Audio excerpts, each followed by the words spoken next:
get started. Next week, we have a couple of our old postdocs the JQI seminar, so make sure you attend. There's speed room. Come in. No charges for this. There's speed room. Come in. So today it is my pleasure to introduce one of ours, one of the new generations of the JQI. Those guys who are going to push the JQI to frontiers beyond our imagination, right? That got it's originally from the other side of the Atlantic, but got his PhD at Yale, working both in theory and experiments. Some very, very beautiful work at the interface, or I would say, of quantum optics and condensed matter physics, an area which is very dear to me. And then after he finished at Yale, he moved as a Harvard Fellow, where he stayed for 3 years. And the JQI was very, very, very lucky with the University of Maryland and CNAM to make an offer so that he could come. And he just arrived, so we asked him to give us a talk to us so that we know where he's planning to take the JQI. Thanks for agreeing to talk. Okay, thanks, Luis, and thanks everyone for coming. It's a pleasure to give my first talk here as a member. Well, there are many areas that I have in mind, that would bring JQI at very high. But today I would like to just focus on one of it, which I find to be relatively unexplored and intriguing. It's basically quantum electrodynamics of high-impedance circuits. So in this talk, I would sort of explain what is the role of impedance in electrical circuits, and how does that translate, in the analogy to regular, atoms and free space QED. Describe several interesting regimes which may be difficult or even impossible to do with conventional QED, but may be possible with circuits, with high impedance circuits, and also show some experimental status of what we currently know about high impedance circuits, including some of my own past work.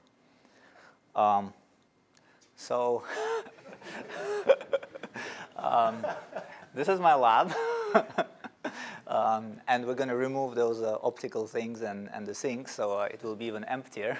So that will be the first step. Well, we will mostly study quantum superconducting circuits. So that's a tentative name for the lab. It's very general, of course.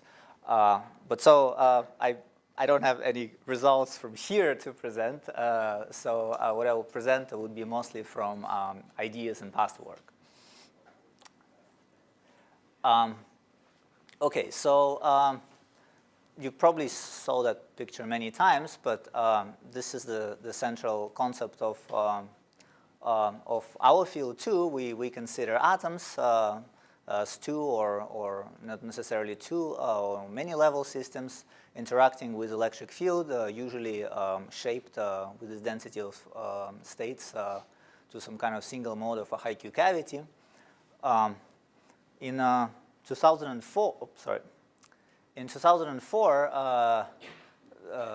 the Yale guys introduced this concept of circuit QED, where you make the cavity out of on-chip nanostructured superconducting wires, and that allowed to achieve like strong coupling, and a lot of experiments followed. So in 10 years passed, and they can generate very complex non-classical states of light. So these are the Wigner functions of sort of a multi-component cat states that have been reported last year. So this sort of shows the remarkable progress from just creating an architecture to actually achieving something that's actually, I think it's been achieved with real atoms, but it was much, much harder. So, so let me tell you something about circuits. The first thing I'm going to do, I'm going to buy some inductors. And so, so let's review a few things about circuits, and we'll pay attention to things which are unusual. Okay, so circuits are characterized by impedance. So if you have an inductor, it has the impedance, which is I omega L. It's also good to get an idea of numbers. So the typical frequency scale is gigahertz here. And so 1 nanohenry corresponds to the impedance of about 6 ohms at 1 gigahertz. And for those who do devices, it's a typical inductance of a wire bond. Now, we typically deal not with inductors, but with oscillators. And to make an oscillator, you actually have to do nothing, because that inductor always has some self-capacitance. So it has a capacitance C, just because the different turns are close to each other. And so it will have some kind of resonant frequency, omega. And an important quantity to characterize this oscillator is the impedance, which is square root of L over C. So that has units of impedance. And in most electrical circuits at high frequencies, this value is actually fixed to something close to the free space impedance, which is 377 ohms. And that's a considerable limitation on the characteristics of regular circuits. The reason it's fixed to 377 ohms is that if you try to, let's say, increase inductance, and that typically scales linearly with length, and the scaling coefficient is mu0, the magnetic permeability. Capacitance scales pretty much in the same way, and the factor is epsilon 0, so you basically end up getting something like size independent. And this ratio is precisely 377 ohms. So this is called vacuum impedance. So most regular circuits seems to be limited to that. Now it's also interesting to remember another resistance standard, which is the quantum of resistance. It's H. Because we will mostly deal with superconducting circuits, we divide by 2e, so it's H over 2e squared, so 6.5 kilo ohms. And it's also nice to remember that the ratio of the two resistances is the fine structure constant up to some number. And so basically, if we just take a regular wire and wind it around our finger, we will never be able to make an oscillator with impedance of bigger than the quantum of resistance. And so these kind of circuits we call low impedance circuits. And most of circuit QED experiments are limited to these kinds of circuits. So we can even check that if you buy this inductance from the shop, they actually give you the plot of their inductance as a function of the impedance as a function of frequency. And you see it grows until it reaches the self-resonant frequency, and then the manufacturer doesn't guarantee that this inductor will work, which means that it turns into an oscillator, and that oscillator will have a typically free space impedance. And this is all because the fine structure constant is small. So now let me tell you a little bit why this impedance is important in quantum circuits. So let's consider a model of these harmonic oscillators. So we have capacitor, inductor.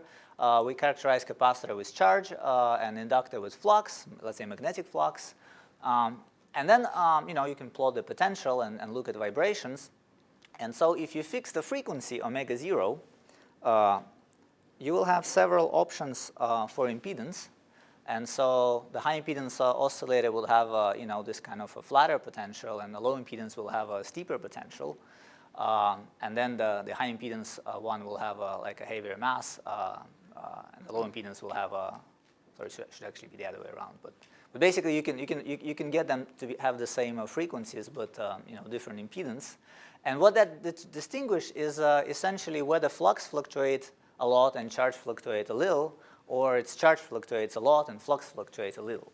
So here are the formulas. We typically normalize the flux fluctuations in the ground state to superconducting flux quantum, and charge fluctuations to the quantum of charge. And now if you imagine that you couple something to this circuit, whether to flux or to charge, it's immediately clear that if you want to couple to flux, you want alpha to be large.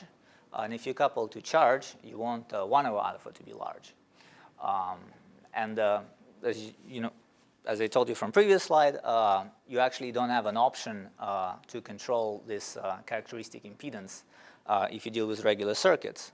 So well, we can ask this question, can we engineer circuits where we can really make the fine structure constant much bigger than 1 over 137? And of course, what would be the gain? What kind of stuff will come up in this limit? So this is sort of the subject of my today's presentation. So let's consider a typical QED scenario.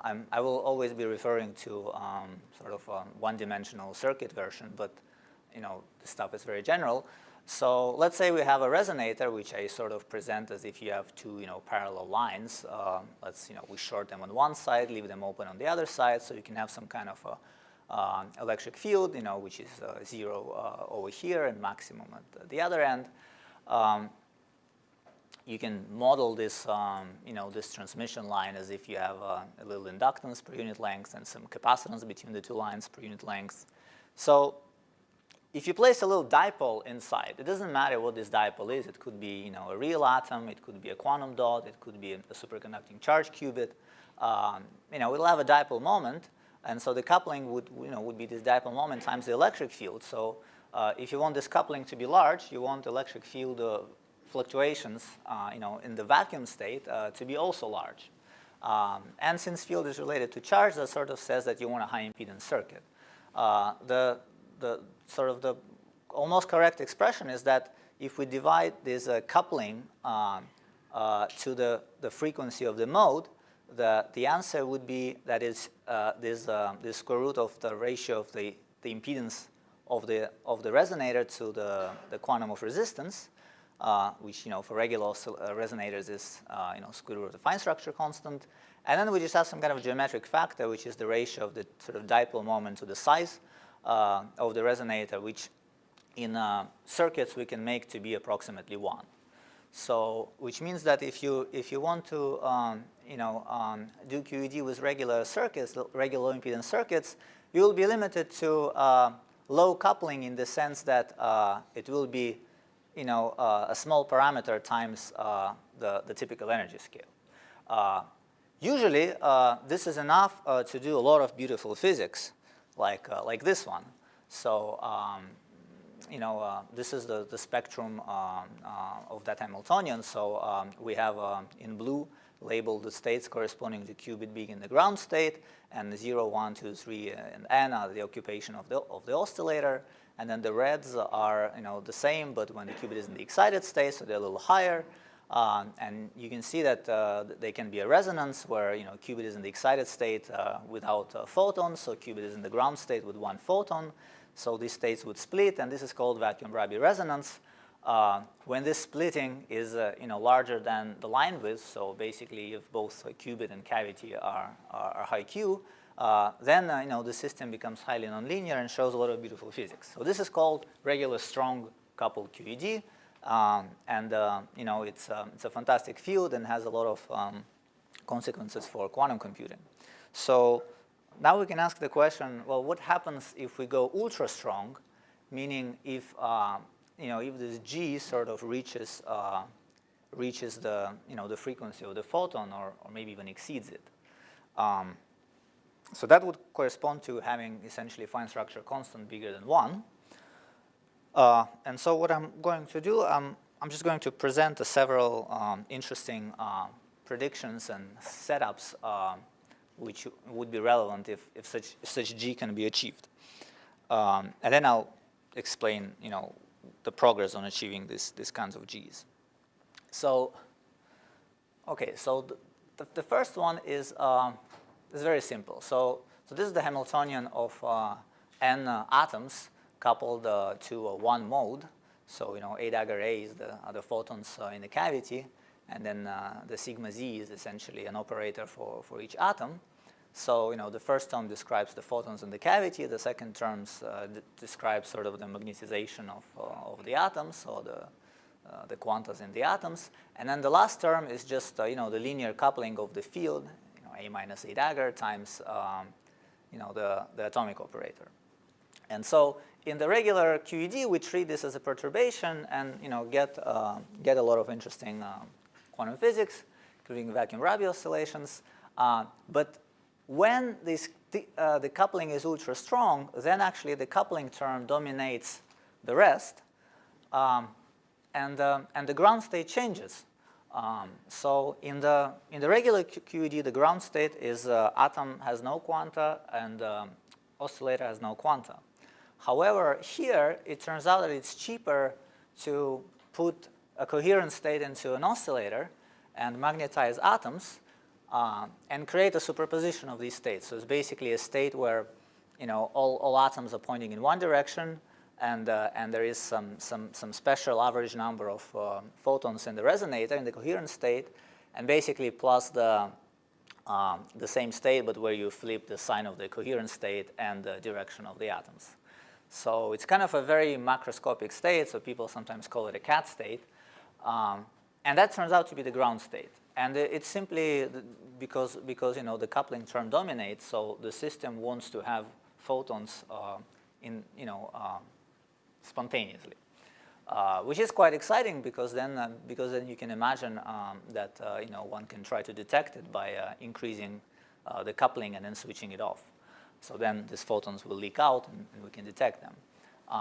Even more interestingly, that this ground state is doubly degenerate because the other solution is if you take the orthogonal state and then to split this degeneracy, so this is the expression for the splitting of the degeneracy, it's actually kind of hard because essentially it involves an overlap of the two opposite phase coherent states.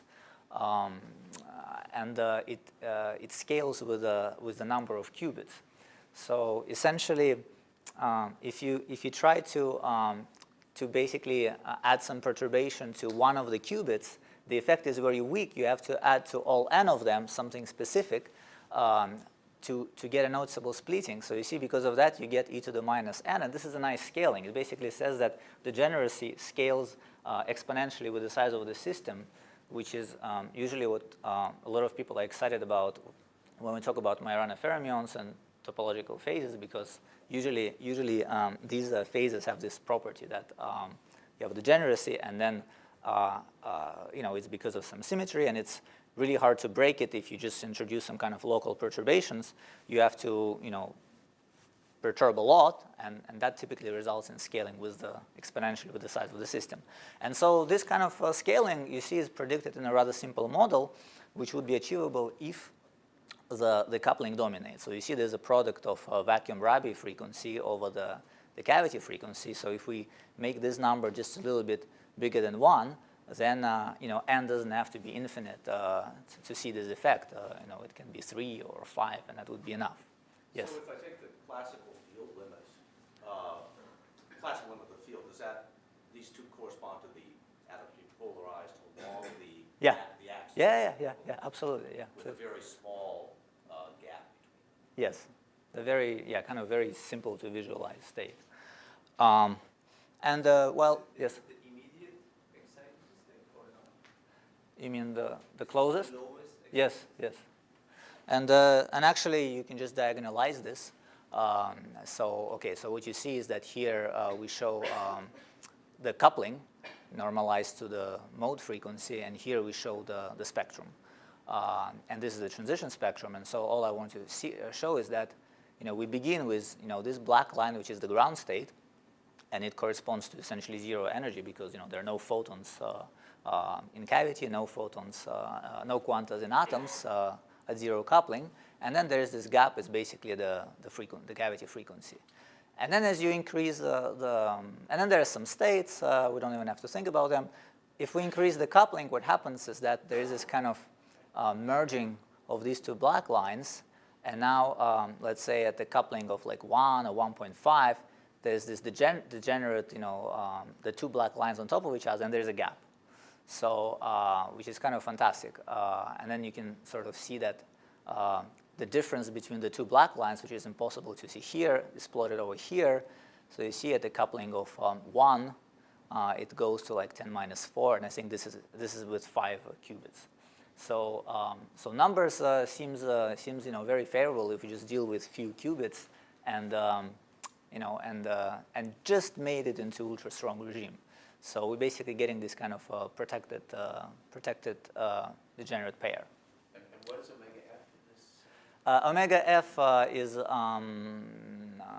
is the frequency of the qubit, which actually matches with the frequency of the cavity. Okay, so that's the Bohr frequency. Yeah. And how many qubits is this 5. for? This is 5. for 5. Yes. Yeah. So yeah, essentially for 3 it also looks kind of okay, but then the numbers are less impressive. So 5 was kind of. Right. So even Yes. if the qubits have sort of random perturbations, this degeneracy does not seem to split? Is that the Right. Like, So what I mean, if you had some random coefficients in front of those terms? as long as they're kind of small compared to the coupling, yeah, then it stays robust. It's kind of very similar to to your quantum dot chain, Right. at least mathematics-wise, which is why I find it fascinating, because it's a kind of a somewhat simpler physical system. So so in the quantum dot change, what place, so the topological distance, the linear dimension gets replaced by this n. By the number of by the, qubits, yeah. right, but what does anyway, I can ask you, but I guess what question is, what does locality get replaced by? Is it like, but anyway. Which is crucial in the topological sense, locality wasn't important. That's right. That's right. I'm not even sure it's linked. It's linked to some topological invariant. To be honest, it's just like a peculiar property of n spins overcoupled to one mode, because it's really just that. Huh? Yeah, maybe. That's right. But anyway, so yeah. What are we looking at in the inset? Inset is just a transition spectrum. It's actually what we would measure in an experiment. It's the difference of all these lines from the bottom one. So there is this, basically, this black line is essentially the line of interest. So it's sort of, we will begin over here in the weak coupling, and then that's how spectrum evolves. So so if we, let's say, tune some parameter of the superconducting qubit, which tunes this omega, we will essentially measure this kind of vanishing of the 0 to 1 transition frequency of the combined system, which would be quite cool. Okay, so that's one example. I think it's a pretty much well known in quantum optics. It's just that no one would care, because how would you do that? So. But in terms of, I think in theory, it's a well-known prediction, which is of course rediscovered when people deal with circuits. So this is from actually, you see 2010, 2011 from my collaborators from France. Now I would like to switch to a completely different kind of system, which is still which is really crucially needs high impedance.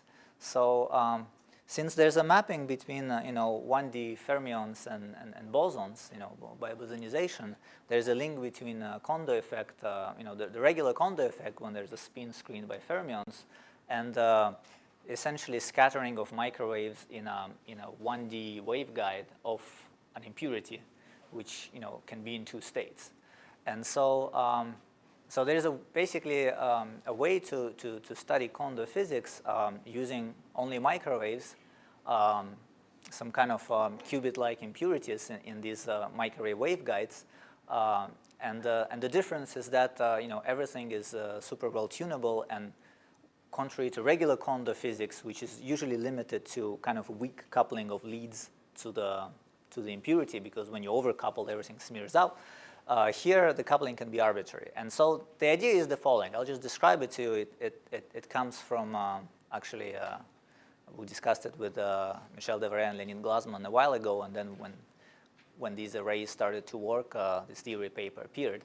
So basically, imagine you have some kind of a coaxial cable.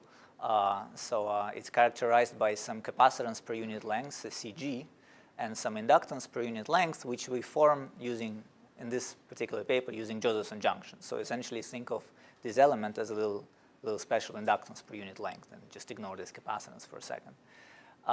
So there's sort of one lead, the other lead, and there's some characteristic impedance, which is this inductance over this capacitance.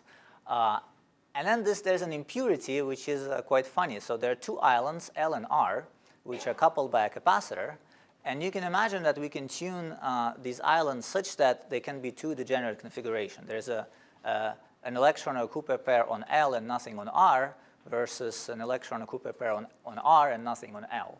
So basically, it's like you have like a dipole which points either left or right. And you can switch from one configuration to the other if essentially a Cooper pair hops from the left lead on L and hops back from the right lead, from R onto the right lead. So that's the system. So this way, this dipole acts as a pseudospin, and the leads act as reservoirs, but obviously for bosons.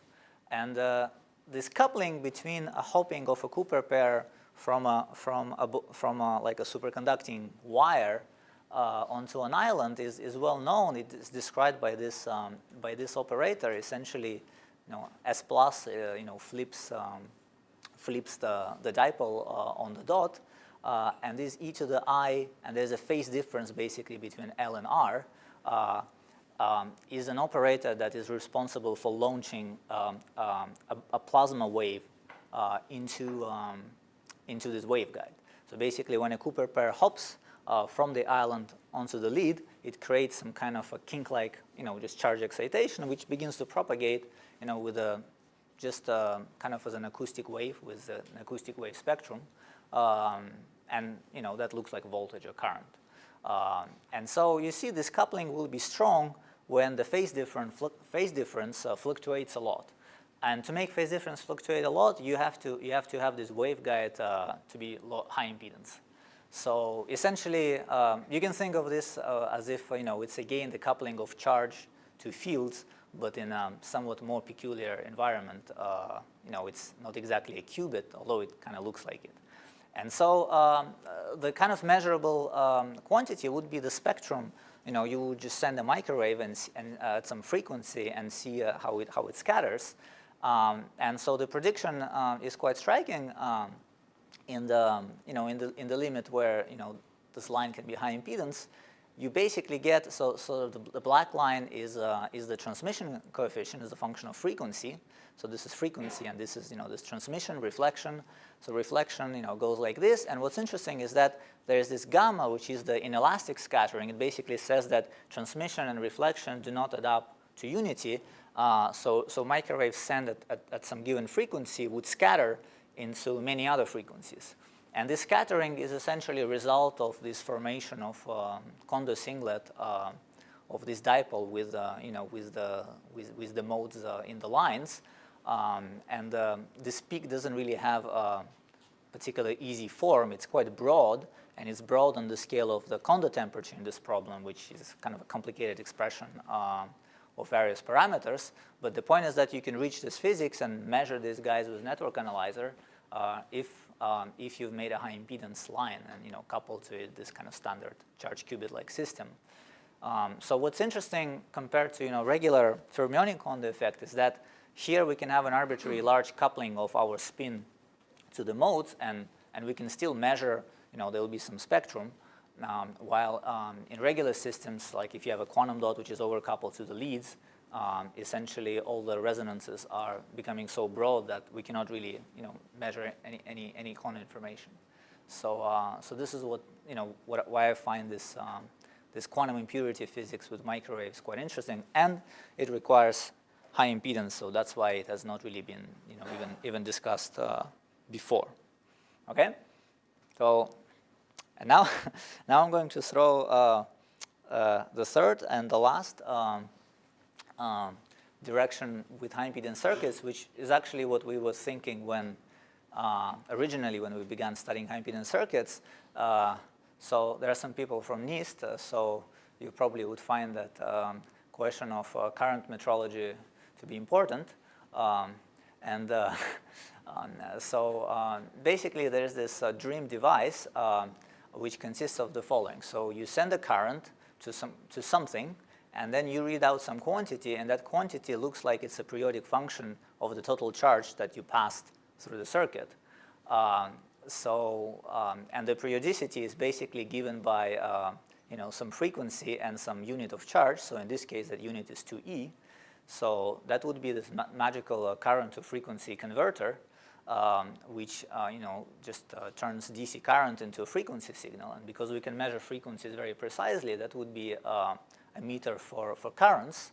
And to make this useful for metrology, we need to make sure that this current can be sufficiently large. In current metrology state, this large means one nanoamp, and well, such circuit doesn't exist. But it has been proposed theoretically, like over, I think, 20 years ago by Averин, Zorin, and Likharev. And the idea is quite simple. It says, well, let's take some kind of a very, very weakly coupled Josephson junction and an ideal current source, and start passing current through it. So what will happen is that the current will start to charge up this capacitor. So so there will be voltage across the capacitor, and that's the signal below. But then at some point when the charge sort of reaches the charge of an electron, it will be more favorable to tunnel, and so to discharge this E to E minus 2E, which would be minus E, so the voltage will flip the sign, and then the process would repeat coherently. And this has the mathematics of actually Bloch oscillations of electron in a crystal. But then the problem is that it's impossible to attach an ideal current source to a small capacitance junction, because the source has leads, and leads have capacitance, and this capacitance is huge, so you basically tend to shunt your device with this giant capacitor, which is shown here. And the only way to avoid this is to place some circuit element that needs to be of high impedance. And the only thing that comes to mind when you try to estimate it is that the impedance of your circuit must be, again, bigger than the impedance quantum.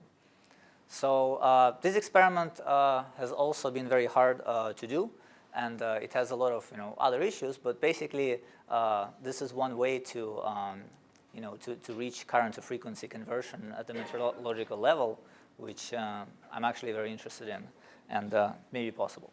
So in this circuit, the shunt capacitance is Yes. the thing that's there. Right. But in this lumped version, what Mm-hmm. is the capacitance C? Is that the one that's in the Josephson? It's this one, yeah. It's It's that one. so the lamp one is a CS. I think it somehow just doesn't show very well. Yes. Yeah. So it's basically this capacitor and that inductor. So the combination, must be big. Now you said it's the same as Bloch oscillations. The way you described it, it sounded a lot more like a relaxation oscillator. So Yeah. can you clarify that a little bit? Yes.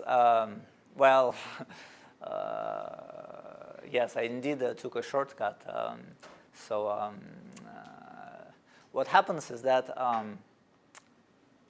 because so you can think of a coordinate as a phase across this junction, and so the charge on this capacitor would be momentum, and so you see because the junction has a periodic in-phase potential, so it looks as if you have a particle moving in a periodic potential. And so then this current is kind of like,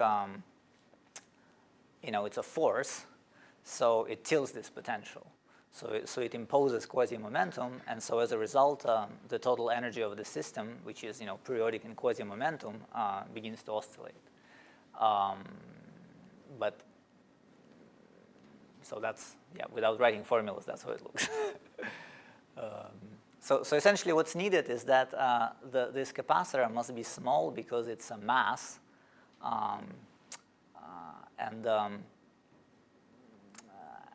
You see you have in a periodic potential, you want to have a light particle so that the dispersion of the crystal dispersion has a big amplitude.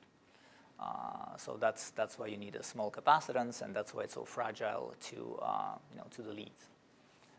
This also require high input impedance to the reader. Well, that's basically the input impedance, and essentially without it, it's definitely not going to work. but it's not even clear how it should be designed. But so far, the consensus is that it should be some kind of very, very large valued inductance, such that L over C is much bigger than resistance quantum. So yeah, so it actually remains a very open problem. But So what is playing the role of the strength of the Bragg scattering that would be for the crystal block oscillations? What strength is playing that role here?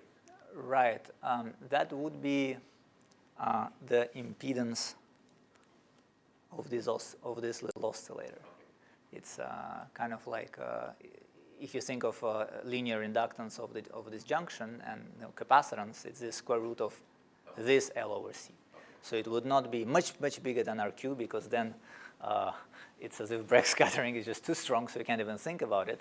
But it has to be sort of a water resistance quantum so that Bragg scattering is efficient. So that's the idea. Okay, so to me this was enough motivation to study high impedance circuits. Then the question is how you make them, and the answer is that well, you can't make them out of wire, but what you can do, you can use the phenomenon of kinetic inductance.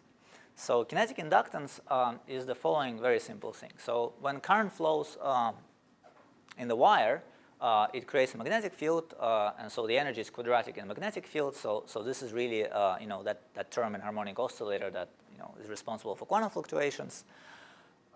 That's not all the energy proportional to current square. If you just think of kinetic energy of charge carriers, which are moving at a constant speed in a superconductor, that energy can be substantial, and it would be substantial in a superconductor with a very low carrier density. Basically, there's very low superfluid density. And in order to achieve low superfluid density, you need to basically make a superconductor disordered. And so if you do that, then when current flows, there will be a huge energy just associated with accelerating Cooper pairs. Not accelerating, but just moving them at a constant speed. And there are two ways to introduce disorder into superconductor. One is just to, when you fabricate the film, you just fabricate it in the presence of some impurities. So it's just going to look like this. Its green dots would be impurities, and the more impurities you have, the lower the superfluid density will be. Or you can just make a chain of tunnel junctions so that all the disorder is confined to to an oxide and regularly placed. So then the system becomes maybe a bit harder to make from nanofabrication point of view, but if you can, then it's much more controlled. And so what I plot here is just the phase drop, as a function of position. So essentially, the more kinetic inductance, basically the slope of this line, or here it would be kind of discretized, shows you the superfluid density. Because let's say, sorry, I meant to say that there's some finite current flowing in both systems, and this current induces the phase gradient. And so the bigger the kinetic inductance, the bigger would be the gradient. So of course, the largest value of kinetic inductance we will get if we drive the superconductor all the way to the insulator transition. Basically, when we reduce the superfluid density so much that it's nearly insulating, but then we need to stop a little bit before, and that's where we would get most of kinetic inductance, and consequently, our effective fine structure constant in the circuits would reach its maximum possible values, which doesn't have to be 1. It could be 10 or 100. It's just a property of the superconductor. And so there are these two competing approaches. So and there are nice results on both directions. So I will review first what do we know about disordered films, and then I'll tell you a little bit of my past experiments on arrays. So that we'll see what are the prospects. Of course, the most important question is not how close to the superconducting insulator transition can you get. The question is how much dissipation will we get at that point? Because if the system, for some reason, cannot be of high kinetic inductance and with low dissipation, then it's kind of useless. And this actually seems quite dangerous to begin with, because after all, increasing kinetic inductance, it's like trying to increase magnetic permeability effectively. And the usual ways of increasing it by using some kind of dispersion is dangerous because according to dispersion relation, if you increase susceptibility, at some point dissipation will also get increased. But then of course we can ask the question, well, maybe at our frequencies of interest, which are microwaves, maybe we can still reach very high susceptibilities, but still very low dissipation. So the question is really tricky. And well, the answer is experimental. So first, I'm just going to show you some, and all the data is very recent. This subject is becoming popular just in the last few years. So the most popular film to do this is titanium nitride. It's a very famous material. It's very easy to make. Like the drill bits are covered with titanium nitride because it's very hard. It's kind of a very nice protecting film. It's very good mechanical properties, but it also turns out to be a superconductor. And so here's a plot of sort of this is the nitrogen flow rate. Basically, it's kind of how much impurities do you put in versus critical temperatures. So you see that at low impurities, basically when it's clean, Tc is about 300 milli-K, and then you can actually bring it to 5 Kelvin if you make it highly disordered, and then in between it actually can go to 0. So it can be tuned, Tc can be tuned a lot with impurities. So this is one reason why people like to study this film. The second reason is that nitrogen is a good impurity. Nitride seems to have low dielectric dissipation, contrary to oxides. So that's why usually high Q materials, disordered high Q superconductors are nitrides.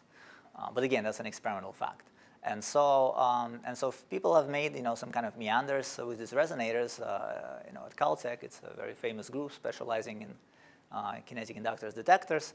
And so basically, the main result I want to show here is that they reach Qs of 10 to the 7 with just on cheap resonators meandered.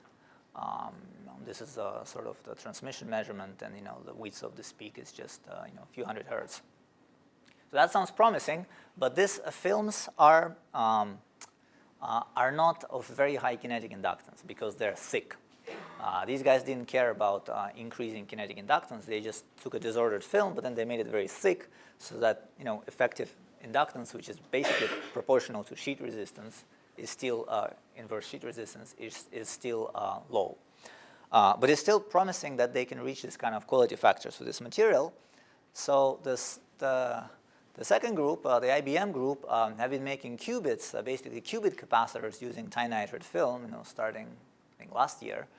And they also report that you can just measure quality factor of this finger capacitor is basically tinitride film on a silicon nitride substrate. And essentially, the quality factor of these capacitors are, they exceed 10 to the 6, and they're better than if you make this capacitor out of aluminum. So it's already promising that our standard material, which is aluminum, is worse than the tinitride that can be made of very high inductance. And the third group, which is also an expert in disordered film from Delft, so they report studies where they actually try to reach very high inductance. So what you see, let me show you. So basically this plot is interesting. So it's the quality factor of a resonator as a function of temperature, and then different lines correspond to different thickness of the films, or roughly speaking, different inductance per unit length, sheet inductance. So the top one is the small one, 5 picohenry. The bottom one is 600, which is about the number you need to beat the fine structure constant to be over unity. And so what's interesting is that the lower inductance materials actually show quality factor all the way to 10 to the 6 when they cool down, while the high inductance material kind of remains unclear. So the temperatures they manage to reach, it's still sort of barely 10 to the 4, so not that interesting. You can extrapolate, but it still remains a mystery and remains to be seen whether you can combine in these disordered films high Q and very low superfluid density. There are a lot of studies of this superconducting insulator transition where you don't do microarrays, but you just do tunneling spectroscopy. And so this one is on indium oxide film, which is not very good for microwave properties because of the oxide. But there's a nice discovery. So this is a conductance versus voltage. And so they basically have films kind of on the superconducting side and closer to insulating side. So on the superconducting side, you basically see the BCS coherence peaks and the gap. That's all I want to show. And then on the like when they bring them closer to the insulating side by just increasing the disorder, they still see a gap, maybe a little reduced, but it looks like a solid gap. But then the coherence peak disappear. So they interpret this as, well, at least theorists interpret this as if you do condense electrons into Cooper pairs, but then these electrons are having hard times to move, so global coherence doesn't propagate. But then in terms of microwave currents, that system should be extremely high Q. But this also remains to be seen what happens if you deal with materials at high frequencies. So that's pretty much all what's known about disordered films. And so now I'm going to switch onto arrays where results are kind of much more promising. Okay, this is our interpretation, our implementation of high impedance wires. We basically take a chain of junctions. So using nanofabrication, you can just make, so the way it looks like is you have this thin electrodes lying flat, and then there's green, which is the oxide layer, and then there are the same electrodes but shifted and thicker on top. So you have a junction here, then junction here, then junction here, and junction here. And this is how it looks on the SEM image. So essentially, this is a junction, and this is a junction. And they can be packed quite tightly. So you see there's something like a couple hundred nanometers distance between the junctions, which are a couple hundred nanometers in size themselves. And the legend says micrometers. Was that supposed to be nanometers? Yeah, it should be nanometers. Yeah, sorry about that. Yeah, that you kind of see aluminum grains. They're not that big. And so, and because array is so much simpler system, you can actually get an estimate of what parameters should you get for it to work. So this is an electrical model of the array. So this junction looks like there's a oxide capacitor and the Josephson inductance, so Lj and Cj. And then it lies on some substrate, and there's some metal somewhere. So there's every island has a capacitance to ground Cg. So it's kind of a dispersive transmission line. So there's a characteristic frequency, it's called plasma frequency of this resonance. Typically, it's in the 40 gigahertz range, and we basically have to work below that frequency. Otherwise, that thing is more of a capacitor rather than inductor. Now, the kinetic inductance per junction is essentially limited to this quantum of resistance divided by this plasma frequency. The reason is that as we make the Josephson junction inductance bigger and bigger, we have to make it physically smaller and smaller. And so at some point, this Bragg scattering that the question was asked about becomes so intense that you can no longer think of a junction as an inductance. On the language of collective physics, it's called that the junction undergoes a phase slip. And the kind of parameter for that is actually the e to the minus square root of the ratio of the Josephson to charging energy, basically the energy associated with this inductance and with this capacitance. And well, basically it has to be much less than 1, and then by how much less than 1 does it have to be, you have to decide based on your experiment. But the point is that if you're unhappy with its current value, you just modify this parameter a little bit, and you suppress it exponentially. So this is why it's kind of easy to work with. But the estimate is that you get RQ over omega p. So to say the total inductance of this line before it turns into a resonator can be estimated like this. So it's essentially RQ times this ratio of the two capacitors. yeah, it's basically just transmission line physics, except for this part, which is more, more quantum. But so basically, with this design, the numbers look favorable. So we decided to make a device, some kind of high impedance circuit, to test how good these arrays can be. And so the circuit we nicknamed Fluxonium. It's kind of a first working high impedance circuit. The way it works is that we just take this array, which we now just think as a big inductance, and then we shunt it with a junction, like an extra junction with specially designed parameters. So we have EL, EC, EJ, the three numbers, and we give it some kind of periodic table like notation, and there are three numbers. You can change them, so you're going to get a slightly different spectrum. But so the kind of physical way to think about this is that you see this blue dotted line is like a superconducting loop. You see there's an array shunted by a junction, so there can be persistent current flowing in there. And in the limit where this inductance is very large, much larger than the junction inductance, there's a flux quanta quantization in this loop. We call them fluxons. And so these inductance can essentially store discrete number of flux quanta. And because of a phase slip in this small junction, essentially because there's some quantum fluctuations due to this capacitance, this flux can leave and come back, so it causes transitions. So that's really the basic physics of this effect, and measuring spectrum and dissipation and T1s and T2s of this qubit can actually helps us to study the properties of this inductor. So that's it. I don't really show you details because there are too many, and you can ask me. The spectrum can be quite complicated and useful for different other proposals. But for now, I just want to show you some data that we have and some bounds on the quality factors for this inductor. So in the first experiment, we just said, okay, well, that's how small junction looks. That's the section of the array. So then we connect, so it looks like this, and we use some finger capacitors to couple it to some resonating structure, which begins over here. And then if we zoom out, that's the qubit. So that's the resonating structure. So it just looks like a telegraph line. And then these two guys are just leads, to talk to the resonator, and what's over here are just some fabrication test devices. And if you zoom out, it looks like this. So this is the readout resonator. Right over there is a qubit, and these are the coupling lines. It's a very low Q system in terms of readout. It has like quality factor of a few hundred only, and there's a poor qubit inside. So when we do regular spectroscopy of the system, we see a spectrum.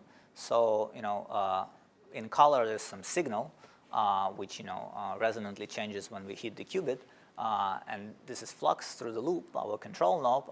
This is the frequency of the qubit tone, and so we see a bunch of lines, quite clean.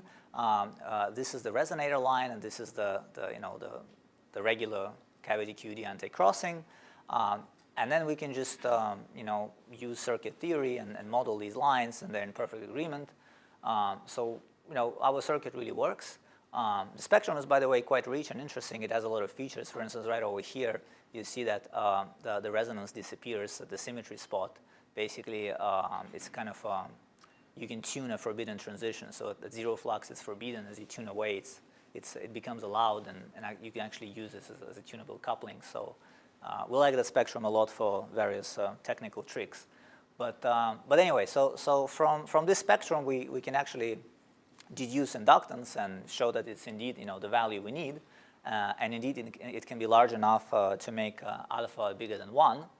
So another important thing is we can check whether these phase slips, this extra Bragg scattering in the junctions of the array, is important. And indeed, we can see that. So what you see here, well, it's a bit tricky to digest this, but basically, these two, the red and pink curves, show decoherence time, the dephasing time, sorry, versus flux for 2 qubits. this is how the spectrum of the qubit looks like, and we kind of focus on this little section where essentially, it just looks like this hyperbola shape. So this point is, the lowest frequency as a function of flux. And so the only difference between the two qubits is that the purple line corresponds to a little stiffer inductance, meaning that the superfluid density there is a bit higher, so the inductance is a bit lower.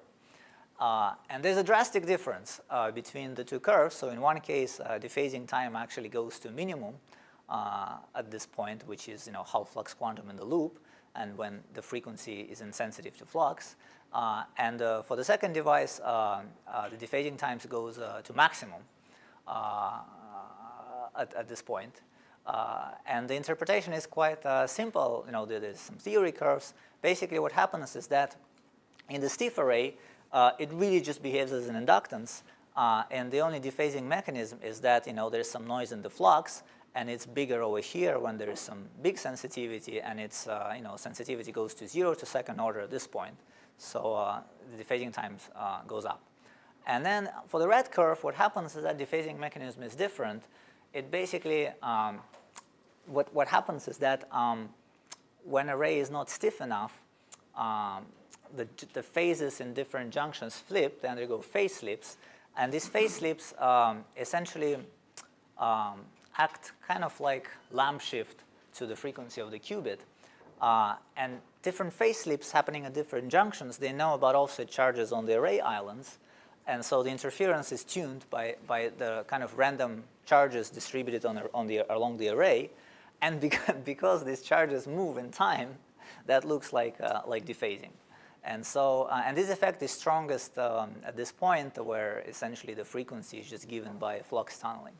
So anyway, measuring dephasing essentially allows us to see this effect of phase slips, which is a precursor of superconducting insulated transition. Essentially, if we see this, it means we're too close. We have to back up a little bit, and that's what we do. And because it's exponential, it works. So we've also seen in the experiment these excitations of plasma modes of the array.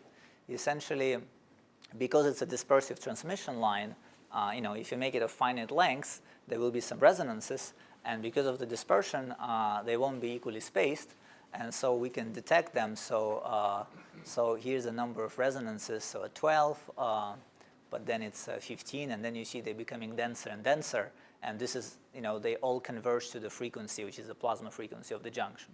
So this physics is sort of also confirmed, and essentially it means that when you deal with your physics with this system, you have to stay kind of maybe around this first resonance, not above. And theory also works. And now, well, since I left Yale for a few years at Harvard, not really doing circuit QED, what people did there, something amazing. They just decided to place this qubit in a 3D cavity. So they replaced this chip with just an aluminum box. And then some amazing things happened. So the spectrum remained the same. So this is the spectrum of a qubit, and these are the three numbers from the periodic table that characterize it. And this is the measured T1 of the qubit as a function of flux. So the only thing I want you to notice is that it's not a typo. Here you have microseconds, and here you have 10 to the 4. So basically, oh, and you can also see the frequency. So you see the lowest frequency is about half a gigahertz. So basically, that thing sometimes shows T1 of about 10 milliseconds at half a gigahertz, which you can now begin to compare with your atomic systems and not laugh too much, right? So if we just zoom in over here, so this is an actual measurement. So you just apply a pi pulse and then wait forever to complete this sequence. And not always. There are a lot of issues, but sometimes on a good day, on a good hour, you actually get an exponentially decaying line with T1 of bigger than a millisecond. I also add here that I don't show T2 because it's completely, we don't really understand it. it's actually quite low. And we believe it has something to do with our device not being cold enough and quasi-particles being excited. So this is sort of really has not been figured out yet. But T1 can be remarkably high. And the only thing that 3D cavity does is just kind of get rid of junk into which the qubit can emit, the kind of junk that we cannot control. And the modes of 3D cavity are essentially all according to textbook. And then a number of qubits have been measured, so it's not like a one superstar qubit. They're all kind of like that. What we can do then, we can just, since the transition spectrum matches very well to theory, we can just calculate, we can assume that there's some dissipation in this array and see what's the lower bound we get from this data. And it's fortunate that the most dissipation actually happens at the point where we measure highest T1. So essentially this purple line and blue and yellow and red correspond to predicted T1 just due to dissipation in the array. If you just assume that there's some imaginary part of the inductance. And you see what's nice is that the prediction is that if it is, then it should be minimum. Basically, the effect of the dissipation would be maximum at the point where we measure largest T1. So if you believe that this dissipation is entirely due to the array, which doesn't have to be, then the rest is certainly out. So that gives us a good estimate for the Q of the inductance, which turns out to be 500 million. Of course, this is a very preliminary number, and you see that I just disclosed to you the procedure, but it seems extremely encouraging that these chains of junctions can essentially be, we suspect, as coherent as individual Josephson junctions when you don't couple all sorts of electromagnetic junk to it. And that's encouraging because it means that not only you can do sort of very interesting quantum physics with a single junction devices, you can actually think of building arrays, and you should not be penalized by dissipation. So I'm just going to conclude on an optimistic note. So I think you must have seen that slide from time to time on various reviews, but basically it's the review of the progress in T1s and T2s and of superconducting qubits as a function of time. And so you see it began in like 1998, I think, with sub-nanosecond Rabi oscillations. And then there was some path, and you see this is a log scale, and it kind of looks linear. But so you see so this data that I showed you for Foxonium, at least for its T1, you see we don't show T2 because, well, actually we do, but it's kind of not impressive. But you see T1 reach this this line in 2013, I think.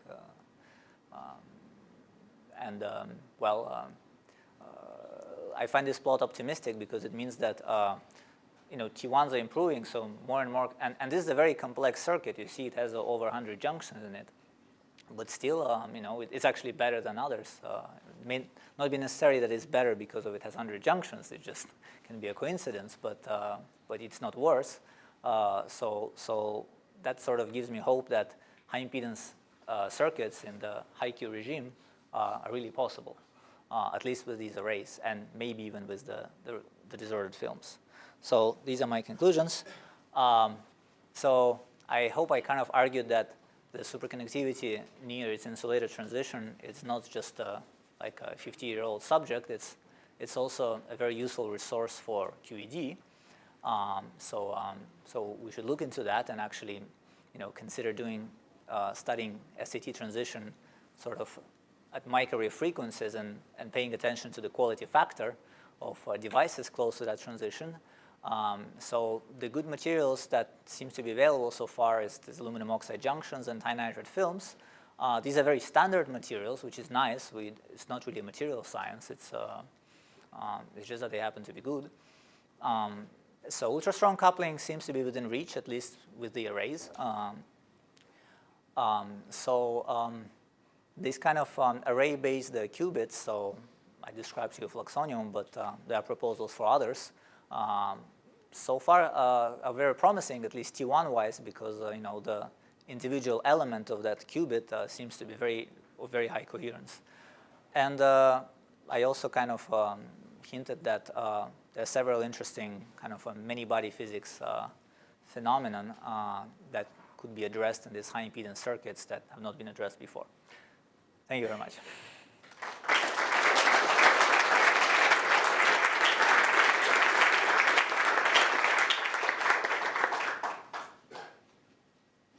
I like very much your initial remarks on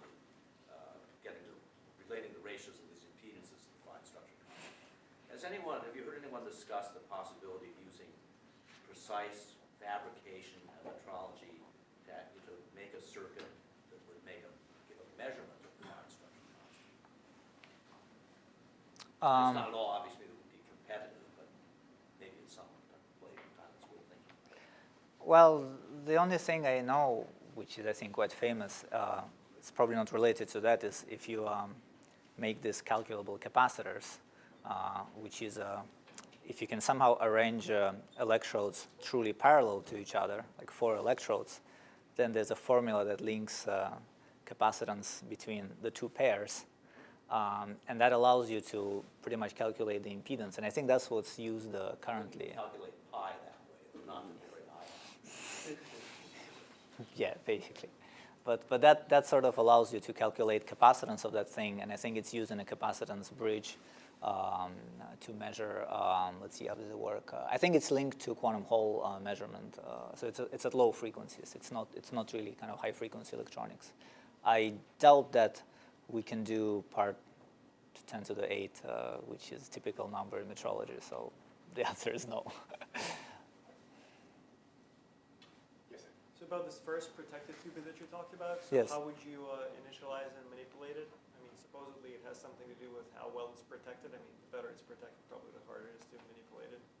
Well, you unprotect it. I see. And the way you do this is you just make the vacuum-Rabi constant tunable. Essentially, the point is that you just make it as a switch. And for that, you just need to tune the matrix element of your dipole, which is easy. Well, it's possible, not easy. So I missed the point of what was happening in going to the 3D cavity. Before, you told us about this circuit that had the array of Josephson junctions that produced, so there's the array on top, and that produces this Yes. high kinetic inductance thing. It's shunted by the capacitance, which is that finger Right. thing. And then there's a Josephson junction, one weak Josephson junction in Yes. there. And so this makes essentially a circuit that has a certain Q. Now, do you put that whole thing then in a cavity? Is that, okay, so that's adding, it's not like you're replacing the resonance of this circuit with a cavity resonance. You're adding another circuit that you couple it to, namely the cavity. Is that the way I should understand it? Well, let me maybe explain it in more detail. So what will change? So the qubit is really just this loop. So this on top that's the array, Right. and then right over here, that spot is this extra junction. Right. And the whole thing's shunted by this. Right. Now these fingers that you see is basically the coupler. It's essentially that capacitor is much weaker than the capacitance of the junction. So it's a perturbative coupling. And yes, then it brings it to the cavity, so you can say that it's kind of shunted by a cavity via these finger capacitors. So at the level of frequencies, frequency spectrum, that shunt is a very small effect. In fact, it's just barely what we need to measure. However, at the level of dissipation, so if we're talking about high Qs, then some dissipation in the structure would be, would influence the Q of the qubit. And what we suspect is that, so this is a good slide which sort of indicates what can happen, or maybe even this one. So this, if you just calculate Purcell effect from this line, the qubit is detuned from it. So even if this line has Q of 100, which is the case in the experiment, it should not really affect the qubit when it's detuned by something like 5 gigahertz from it. However, apparently it does, and the typical suspect in our field is that, well, you have all sorts of crap over here, for instance, these guys, and you can just have direct coupling, just over the cavity, to this stuff, which is more like a 50 ohm line, so it's much worse. And essentially the idea was that can we just replace all this cheap. Oh, and by the way, the chip, is glued with something that's certainly not a good dielectric. Yeah. And it's just and this glue is only 300 microns down this circuit, and then there's a copper box which is also just a millimeter away. So essentially, we believe that when you talk about Q of a million, couplings to all these things is not negligible. But tracking it is hard. So let's just remove everything that we can. And the idea was that why don't you just put a box and you just drop a chip into that box. On the chip, what you have, okay, there's maybe a little caveat, but basically what you have on the chip is just this loop. And then you attach like a couple of wires to it just to get the coupling. But it's a very simple structure, which... And it doesn't any longer have that glue, is what you're saying? Nothing. You just drop. Suspended. Yeah. It's not even mechanically well attached to the cavity, which is quite disturbing. but so it's. Well, we suspect that actually it doesn't go, let's say, all the way to 10 milli-K. Cooling down to, let's say, a few hundred milli-K is easy, even when the conduct is not great. But we suspect that, well, there is a contact by the field, but the heat conductivity of that contact is not understood yet. It's actually a currently researched area. I mean, people don't know the answer. Yeah. Was it aluminum or copper caddy? Actually, copper. Because you see, we needed to change the flux. So actually, yeah. So cavity is not even made out of superconductor, but that's already enough because it has such a well understood mode structure. Perhaps the most interesting feature of this qubit compared to others is that it doesn't have, so to say, man-made capacitors. So we believe that this kind of capacitor, where you just fabricate wires next to each other, is worse than when you make a sandwich with aluminum oxide. At least the experiment suggests that this is, that there's an evidence for that. And so in typical qubits, you need to, somehow lower the frequency, so it involves big capacitors. Big capacitors involve, this kind of big fingers. So far, every measurement of T1 of these devices shows that those fingers are to be blamed. And so it would be kind of nice to come up with a circuit that just doesn't rely on them. And so this is just that circuit. In fact, when it was placed in 3D cavities, even these guys were eliminated, and that's it. Just because the junction seems to have this high Q given by nature if you have the right machine, which fortunately we have money to buy, and it's coming soon. Well, let's thank Vlad again. I remind